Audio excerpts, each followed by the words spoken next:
Previous some பார்த்துட்ருக்கோம். 10% ஆண்டு வட்டியில் அரையாண்டுக்கு ஒரு முறை வட்டி கணக்கிடப்பட்டால் 4400 ஆனது 4800 ஆக எவ்வளோ நாள் ஆகும்னு கேட்டிருக்காங்க. இந்த சம்மில் பார்த்தீங்கன்னா ஆர் கொடுத்துருக்காங்க, பி கொடுத்துருக்காங்க, ஏ கொடுத்துருக்காங்க, உங்களை என்ன தான் கேட்குறாங்க. அப்புறம் அரையாண்டுக்கு ஒரு முறை வட்டின்னு சொல்லியிருக்காங்க. அப்போ ஃபார்முலா வந்து பார்த்திங்கன்னா A is equal to B into 1 plus R by இங்கே அரையாண்டுன்றனால கீழே 200 வரும். இன்னொரு சேஞ்ச் என்னென்னா இங்கே 2 பவர் என்ன வரும், இங்கேயும் 2 வரும். ஓகேவா?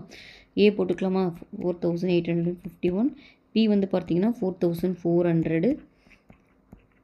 1 ப்ளஸ் ஆர் வந்து எவ்வளோன்னு பார்த்தீங்கன்னா 10/200 டு த பவர் 2n. ஓகேவா? இது 4851 / 4400. இங்கே வந்து பார்த்திங்கன்னா ஒரு 0 கேன்சல் பண்ணிடலாம். எல்சி எடுத்துட்டிங்கன்னா 21/20 டு த பவர் 2n எழுதிக்கலாம். இங்கே பார்த்திங்கன்னா இங்கே 20 இருக்கனால நம்ம 8 அந்த மாதிரி கொண்டு வர பார்க்கணும். ஆனால் இது மேலேயும் கீழேயும் முடிஞ்ச வரைக்கும் நம்ம கேன்சல் பண்ணணும். இது பார்த்திங்கன்னா பார்த்தாவே தெரியுது 11 டேபிள்.